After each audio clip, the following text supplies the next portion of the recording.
Your dog can't tell you when you're hurting them, but their brain is processing everything you do at a level close to a 2-year-old child. And there's a good chance you're doing at least one of these 10 things to your dog right now, without even realizing it. Stick around for number 7. It's the mistake almost every dog owner makes, and it's silently damaging the trust your dog has in you. Dogs don't experience the world the way we assume they do. Research on canine cognition shows their ability to understand language, solve problems, and read social cues is roughly comparable to a 2-year-old human child. That means when you talk to them, discipline them, or ignore them, they're not just reacting. They're genuinely processing it. And some of the things we consider completely normal, even loving, might actually be quietly stressing them out or damaging the bond you've worked hard to build. Today we're breaking down 10 everyday habits that could be hurting your dog's feelings, and more importantly, what to do instead. Number 1. Inconsistency. Dogs thrive on routine. Their sense of safety comes from predictability.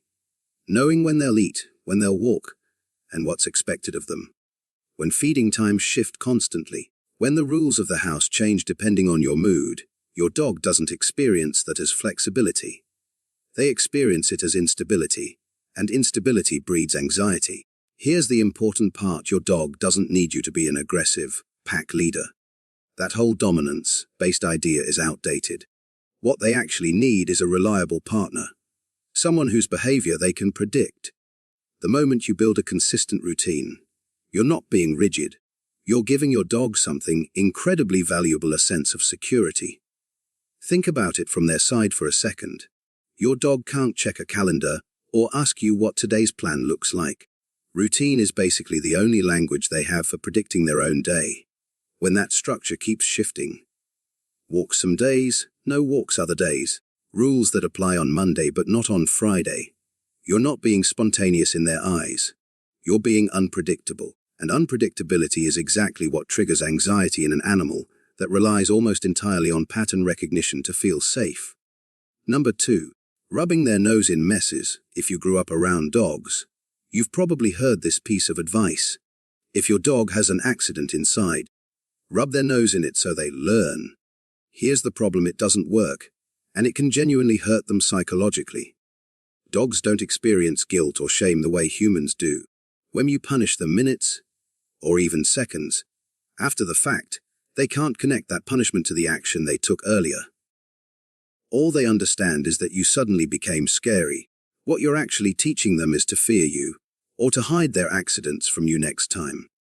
The better approach: clean it up calmly, and instead pour your energy into rewarding them heavily every single time they go outside.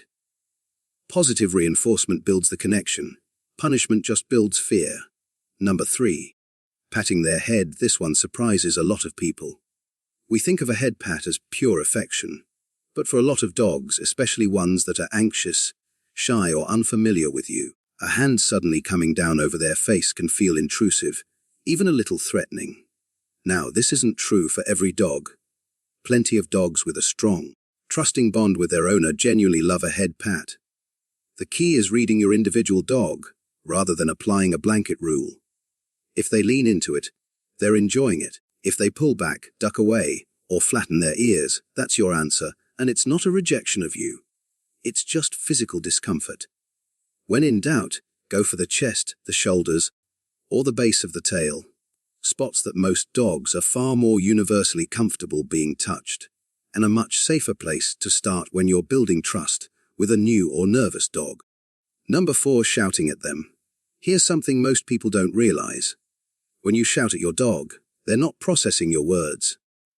They're processing your tone, your volume, and your body language. Dogs are incredibly tuned in to how something is said, not what is said. So when you yell, all your dog hears is aggression, and that triggers a stress or fear response, not understanding.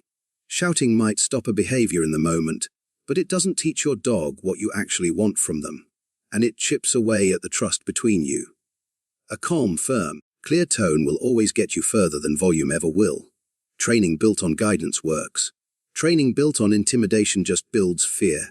Number 5. Neglecting stimulation. Dogs are active, social creatures, mentally and physically.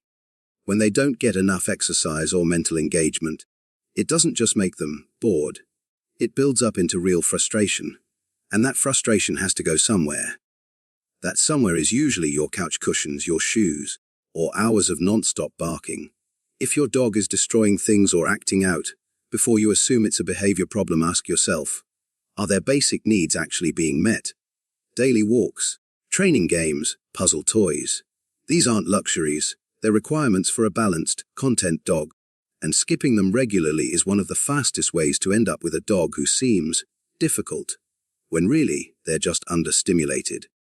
Number 6, dismissing their fears. Thunder, fireworks, even something as ordinary as the vacuum cleaner. To us, these fears look dramatic, maybe even a little funny. But to your dog, that fear is completely real, and how you respond to it matters. Laughing it off, or worse, forcing them to face what scares them, doesn't build confidence. It takes away their sense of safety. What actually helps is calm reassurance, giving them access to a quiet space where they feel secure, and if the fear is severe, gradually and gently working through it, ideally with guidance from a trainer. Your dog isn't being dramatic, they're asking for comfort.